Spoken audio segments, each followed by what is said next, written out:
رہی حضرت یوسف علیہ السلام کے بھائیوں کے سجدے کی بات، تو یہ سمجھ لینا چاہیے کہ یہ سجدہ اضطراری تھا، یعنی بے اختیار ہو کر جھک گئے۔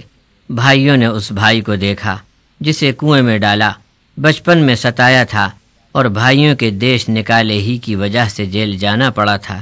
یہی بھائی جب مصر کا بادشاہ بنا تو منہ در منہ چور کہا، اسی کے حضور اناج مانگنے آئے، حتیٰ کہ بھوک اور تنگی کی وجہ سے خیرات بھی مانگی، اور جب یہ بھید کھلا کہ بادشاہ مصر تو وہی اپنا بھائی یوسف ہے جو برسوں تک اپنی ایذا رسانی کا شکار رہا، تو اپنے کیے کرتوت پر اس قدر شرمندہ ہوئے کہ لجاجت کے مارے بے ساختہ سجدے میں گر پڑے، جو بھائیوں کا ایک بے ارادہ عمل تھا۔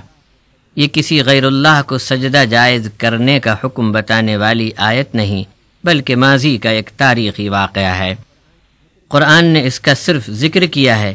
اس آیت کی تفسیر میں بریلوی علماء کی رائے بھی دیکھ لی جائے۔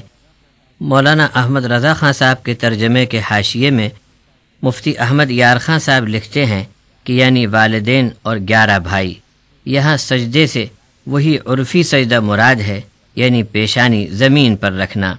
بلا دلیل قرآن کی آیت میں تعویل نہیں کرنی چاہیے، جیسا کہ اس سے معلوم ہوتا ہے جو مشائخ زمانہ اس آیت سے سجدہ تعظیمی کا جواز ثابت کرتے ہیں، انہیں چاہیے کہ وہ اپنے مریدوں کو سجدہ کریں، مریدوں سے اپنا سجدہ نہ کروایا کریں، کیونکہ یہاں یعقوب علیہ السلام نے یوسف علیہ السلام کو سجدہ کیا ہے، یعنی باپ نے فرزند کو یا پیر نے مرید کو۔ بہرحال یہ سجدہ اضطراری تھا، نہ کہ سجدہ عبادت اور نہ تعظیمی۔ یہ مضمون سورہ یوسف کی آیت نمبر 100 کے تحت ہے۔ وہ آیت اس طرح ہے: وَخَرُّوا لَهُ سُجَّدًا وَقَالَ يَا أَبَتِ هَذَا تَأْوِيلُ رُؤْيَايَ مِن قَبْلُ قَدْ جَعَلَهَا رَبِّي حَقًّا وَقَدْ أَحْسَنَ بِي إِذْ أَخْرَجَنِي مِنَ السِّجْنِ وَجَاءَ بِكُم مِّنَ الْبَدْوِ مِن بَعْدِ أَن نَّزَغَ الشَّيْطَانُ بَيْنِي وَبَيْنَ إِخْوَتِي إِنَّ رَبِّي لَطِيفٌ لِّمَا يَشَاءُ إِنَّهُ هُوَ الْعَلِيمُ الْحَكِيمُ۔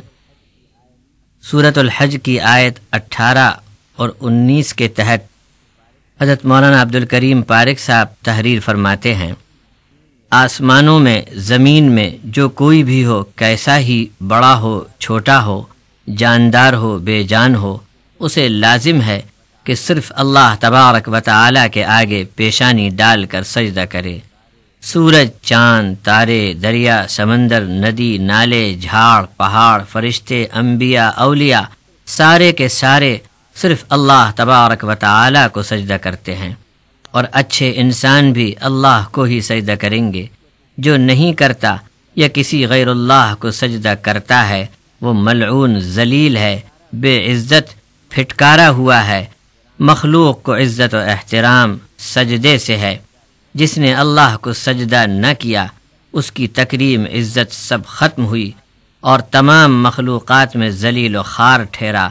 اس آیت کو پڑھ کر اللہ کو ہی سجدہ کرنا چاہیے۔ ایک اللہ کی بندگی اور صرف اسی کو سجدہ کرنا ہی دین خالص ہے۔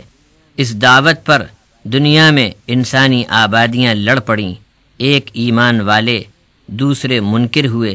یہاں پر انکاریوں کے لیے آخرت کی سزا بتا دی کہ جہنم کی آگ کا بھیانک انتظام ان کے لیے ہو چکا ہے، جس کی ایک شکل یہ ہے کہ ہر منکر حق کے بدن کے ناپ کے آگ کے کپڑے کاٹ سی کر تیار کر لیے گئے ہیں۔ سورۃ النحل کی آیت 24 و 25: وَجَدتُّهَا وَقَوْمَهَا يَسْجُدُونَ لِلشَّمْسِ مِن دُونِ اللَّهِ وَزَيَّنَ لَهُمُ الشَّيْطَانُ أَعْمَالَهُمْ فَصَدَّهُمْ عَنِ السَّبِيلِ فَهُمْ لَا يَهْتَدُونَ أَلَّا يَسْجُدُوا لِلَّهِ الَّذِي يُخْرِجُ الْخَبْءَ فِي السَّمَاوَاتِ وَالْأَرْضِ وَيَعْلَمُ مَا تُخْفُونَ وَمَا تُعْلِنُونَ۔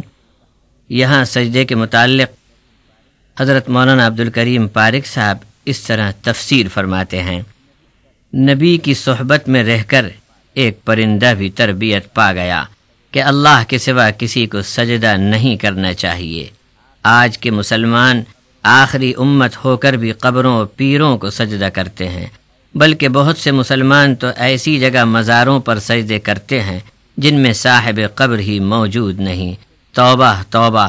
اور پھر بہت سے جاہل اور پیٹ بھرو جھوٹے مکار جو عالم کا بھیس بدل کر عوام کو قبروں کا سجدہ کرنے کی تعلیم بھی دیتے ہیں۔